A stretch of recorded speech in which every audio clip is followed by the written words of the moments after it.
Mais um probleminha para não perder a graça. Esse é um típico problema daquele que as crianças falam: a tia não ensinou a fazer isso. Qual é a fração mais próxima de 7 nonos que tem denominador 8? 7 nonos. Eu quero saber uma fração próxima. Pô, como é que se calcula próxima? Pois é, uma fração que eu não sei quem é, eu só sei que ela tem denominador 8. E ela é uma fração próxima, um número cuja diferença para 7 nonos é pequena. Cara, como é que se faz isso? Como se resolve esse tipo de problema? Isso não é um tipo de problema. Isso daí é um problema de matemática que requer que você saiba tudo sobre frações para poder resolver. E requer também que você tenha bom raciocínio, boa prática na solução de problemas. Então, para eu falar que uma fração é próxima de outra, eu tenho que fazer um negócio chamado comparação de frações. Ou seja, saber se uma fração é menor ou é maior que outra. E a gente só pode comparar frações quando elas têm o mesmo o quê? O mesmo denominador. Então, antes de mais nada, eu quero achar uma fração do tipo x sobre 8, onde x é um número natural, que tem um valor próximo de 7 nonos. Mas como os denominadores são diferentes, fica difícil a gente comparar. Vamos então reduzir essas duas frações ao mesmo denominador. Como é que se reduz frações ao mesmo denominador? A gente tem que encontrar o MDC entre esses denominadores. O MDC, assunto do capítulo 5, o MDC entre 9 e 8 é igual a 72. Quem não se lembra, vai ver depois no capítulo 5 como é que se faz isso. Então, eu quero que esse 9 aqui se transforme em 72. Opa! Então, eu quero que esse 9 aqui se transforme em 72. Eu quero que esse 8 também se transforme em 72. Para esse 9 se transformar em 72, eu vou ter que multiplicar ele por 8. E para não alterar a fração, eu vou ter que multiplicar aqui em cima também por 8. Pronto. A mesma coisa tem que acontecer com essa outra fração aqui. Eu quero que esse denominador seja 72. Para que ele vire 72, eu tenho que multiplicar ele por 9. E para não alterar a fração, eu tenho que multiplicar o numerador por 9 também. Então, em que nós recaímos? Nós temos uma fração que é 7 vezes 8, 56, sobre 9 vezes 8, que é 72. E tem uma outra fração que eu tenho que descobrir qual é, que é 9x, 9 vezes x, sobre 72. Pronto, agora as frações ficaram com denominadores iguais, então ficou fácil comparar. Então recaímos nesse problema. Eu tenho que descobrir qual é o número x, de tal forma que o 9x seja o mais próximo possível de 56. Agora ficou fácil, porque os denominadores estão iguais, então basta comparar os numeradores. Então, qual é o número múltiplo de 9 mais próximo de 56? Ó, o múltiplo de 9 mais próximo de 56 é o 54. 54 é 9 vezes 6. Então, se eu tiver x igual a 6, eu vou estar o mais próximo possível de 56. Ah, legal, x igual a 6. Então, a fração que eu estou procurando é x sobre 8. A fração é 6 oitavos. Pronto. Essa é a fração de denominador 8 mais próxima de 7 nonos. Viu? A tia não ensinou a fazer isso. Ainda agora eu usei ali a palavra aritmética. Vamos ver o que é isso. A aritmética é uma parte da matemática.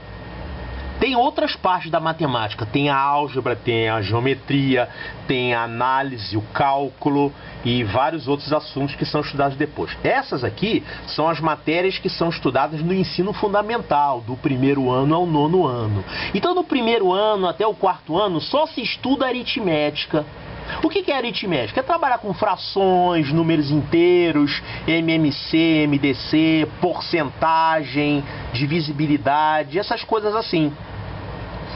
No 5º ano já começa a ser dado um pouquinho de geometria. Então, na geometria é estudado, por exemplo, áreas, volumes, polígonos, triângulos, quadriláteros, coisas assim.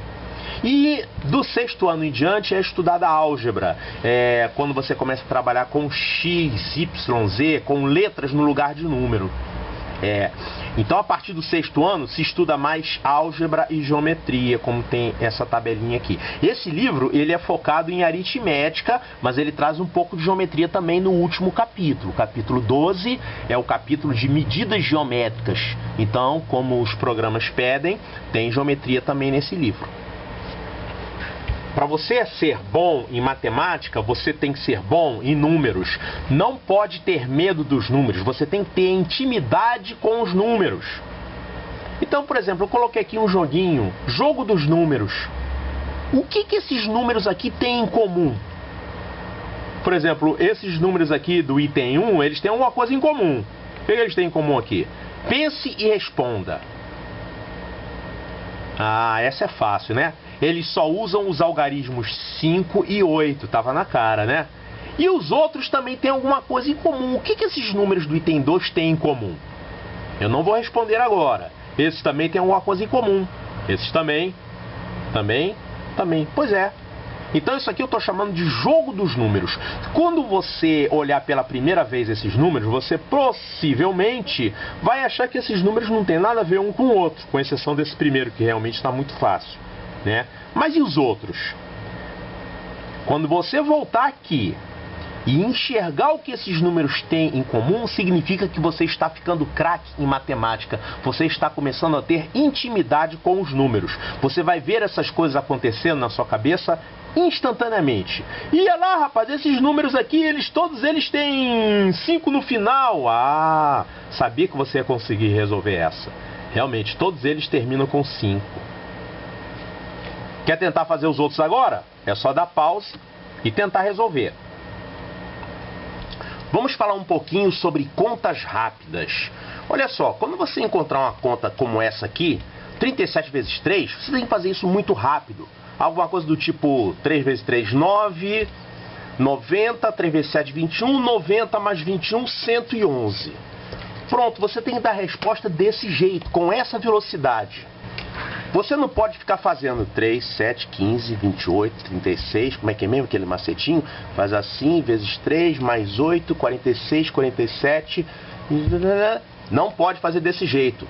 Porque senão, quando você encontrar um problema grande, com as continhas lá no meio, você vai ficar perdido num mar de continhas e a sua cabeça vai ficar prestando atenção nas contas, ao invés de se preocupar com o problema como um todo. Você não vai enxergar a solução, só vai enxergar um monte de conta. Então, conta tem que ser feita de forma rápida.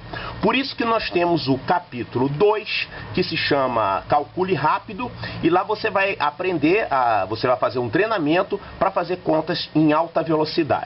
Muito bem. Aos poucos, nós vamos apresentar alguns símbolos importantes da linguagem matemática. Por exemplo, esse símbolozinho aqui, que está mostrado aqui também, ele se chama menor. Então, quando eu escrevo, eu quero dizer que 5 é menor que 12, eu uso esse símbolo aqui. 5 é menor do que 12. Da mesma forma, existe também o símbolo maior. Então, por exemplo, aqui eu estou dizendo que 20 é maior do que 10. Tem muita gente que confunde o menor com o maior. Então é só você lembrar o seguinte, essa abertura fica sempre voltada para o valor maior. Então o 12 é maior, a abertura está voltada para o 12. O 20 é maior, então a abertura está voltada para o 20.